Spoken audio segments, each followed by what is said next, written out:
Shalom Bapak Ibu, saudara-saudari yang terkasih dalam Tuhan kita Yesus Kristus.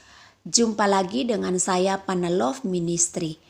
Hari ini saya ingin membahas satu topik tentang teologi kemakmuran. Saya rindu melalui channel Panelove Ministry ini, maka saya dapat share atau membagi pengajaran-pengajaran tentang kekristenan, bahkan juga berbagai-bagai ajaran yang tentunya menyerang ajaran kekristenan itu sendiri, sehingga kita selaku jemaat Tuhan harus belajar dengan sungguh-sungguh mengerti, bahkan kita sungguh-sungguh juga memahami, memohon kepada tuntunan Roh Kudus agar kita senantiasa menyaring pengajaran-pengajaran yang berkembang di akhir-akhir ini. Nah, memang topik teologi tentang kemakmuran ini tidak menjadi lazim lagi bagi kita. Apa kata Alkitab tentang teologi kemakmuran? Nah, Bapak Ibu, saudara-saudari yang terkasih dalam Kristus, dalam teologi kemakmuran dikenal istilah yang viral atau yang sangat begitu populer di kalangan teologi kemakmuran adalah kata-kata iman, ya, tanda kutip. Di mana orang percaya diizinkan menurut saya memperalat Allah. Kebenaran kekristenan yang sejati justru sebaliknya, Allah yang menggunakan orang percaya sebagai alatnya. Nah, teologi kemakmuran memandang Roh Kudus sebagai kuasa yang dapat diperalat sebagaimana yang diinginkan oleh orang-orang percaya. Namun Alkitab justru mengajarkan bahwa Roh Kuduslah pribadi yang memampukan orang percaya menjalankan kehendak Allah. Gerakan teologi kemakmuran amat mirip dengan beberapa sekte ketamakan yang menyusupi dan merusak gereja mula-mula. Paulus dan rasul-rasul lainnya tidak berkompromi atau berdamai dengan para guru palsu yang menyebarkan ajaran sesat semacam itu. Para rasul menyebut mereka sebagai pengajar-pengajar sesat yang berbahaya dan menasihati orang-orang Kristen supaya menghindari mereka. Paulus memperingati Timotius akan orang-orang semacam ini dalam 1 Timotius 6 ayat 5, kemudian pasal ayat yang ke-9 sampai ayat yang ke-11. Bahwa orang-orang yang tidak lagi berpikiran sehat, yang mengira ibadah itu adalah sumber keuntungan dan keinginan mereka akan kekayaan, merupakan jebak yang menenggelamkan mereka ke dalam keruntuhan dan kebinasaan. Ayat yang ke-9. Nah, Bapak Ibu, saudara-saudari yang terkasih dalam Kristus, mengejar kekayaan merupakan jalan yang berbahaya bagi orang-orang Kristen dan menjadi sesuatu yang diperingatkan Allah. Karena akar segala kejahatan ialah cinta uang, sebab oleh memburu uanglah beberapa orang telah menyimpang dari iman dan menyiksa dirinya dengan berbagai-bagai duka. Ayat yang ke-10. Kalau kekayaan merupakan tujuan yang baik bagi orang-orang saleh, Yesus sudah pasti akan mengejar kekayaan. Namun dia tidak melakukan itu dan lebih memilih tidak memiliki tempat untuk meletakkan kepalanya. Matius 8 ayat 20. Dan mengajar murid-muridnya untuk bersikap serupa. Yesus justru menyuruh setiap orang kaya yang bertemu dengannya agar melepaskan sebagian atau seluruh harta mereka untuk melayani orang-orang yang membutuhkan dan mengikuti dia. Bapak Ibu, saudara-saudari yang terkasih dalam Kristus, harus pula diingat baik-baik bahwa satu-satunya murid yang mengejar kekayaan adalah Yudas Iskariot. Paulus menyatakan bahwa ketamakan merupakan penyembahan berhala, Efesus pasal 5 ayat 5, dan mengajarkan orang-orang Efesus untuk menghindari orang-orang yang mengajarkan berita percabulan dan ketamakan, Efesus 5 ayat 6 dan 7. Nah, ajaran teologi kemakmuran seolah mencegah Allah melakukan apa yang dikehendakinya. Berarti Allah dianggap bukanlah Tuhan dari segalanya, karena dia tidak bisa berbuat apa-apa sampai kita mengimaninya.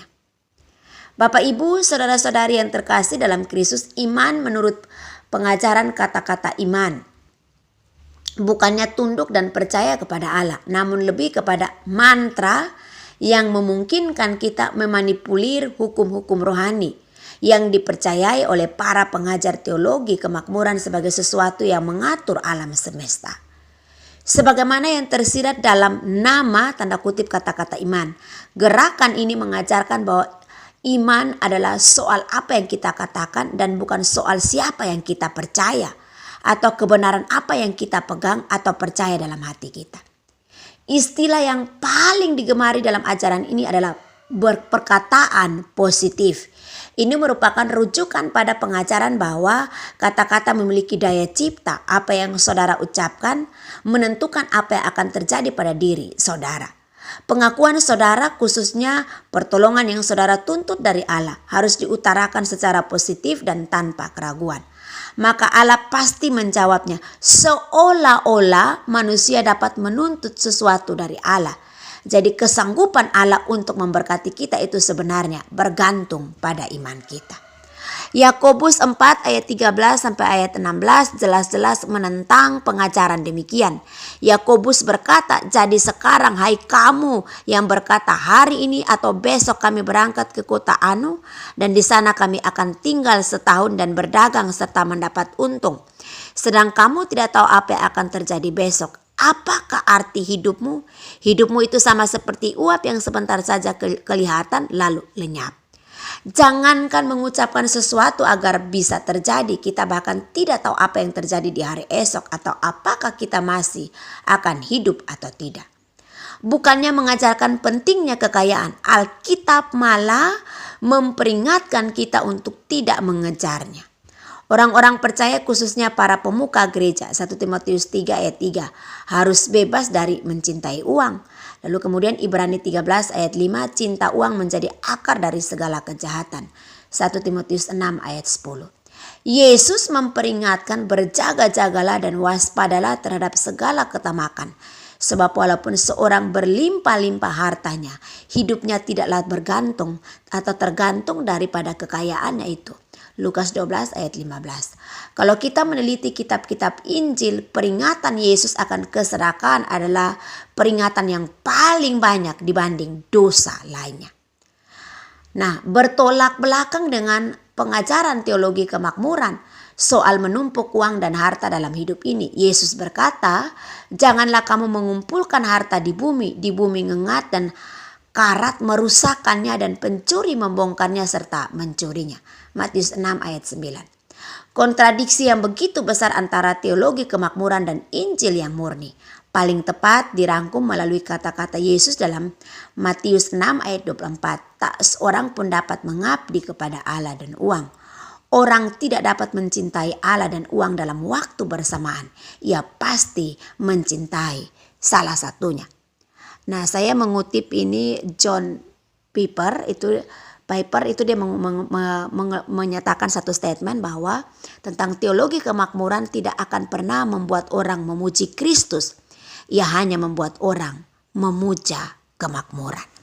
Jadi teologi kemakmuran itu membawa orang, menggeser orang pusat hidupnya bukan lagi kepada Kristus, tetapi kepada ketamakan, kepada kekayaan, kepada materi. Sehingga segala sesuatu itu diukur dari materi. Diukur sesuatu itu dari kekayaan. Menghargai orang, menghormati orang. Kalau orang itu memiliki materi, memiliki kekayaan. Kalau tidak, maka kebalikannya. Dan ini di akhir zaman atau menjelang kedatangan Kristus kali yang kedua, banyak sekali ajaran-ajaran teologi kemakmuran yang menyusup sampai sendi-sendi kekristenan yang begitu sulit atau tipis kita membedakan. Kita butuh hikmat dan tuntunan Roh Kudus untuk mengerti dan memahami. Tidak mudah memang untuk menghadapi ajaran-ajaran menjelang Kristus datang kedua kali ini. Karena itu memang kita perlu bergantung kepada Roh Kudus, kepada Allah, kepada Kristus, kepada Allah Tritunggal untuk menolong kita. Apalagi kita sebagai pengajar-pengajar, bagaimana kita menghadapi guru-guru palsu dengan ajaran-ajaran palsu, bukan Injil yang murni. Kiranya uraian ini menolong kita untuk menghadapi berbagai ajaran-ajaran atau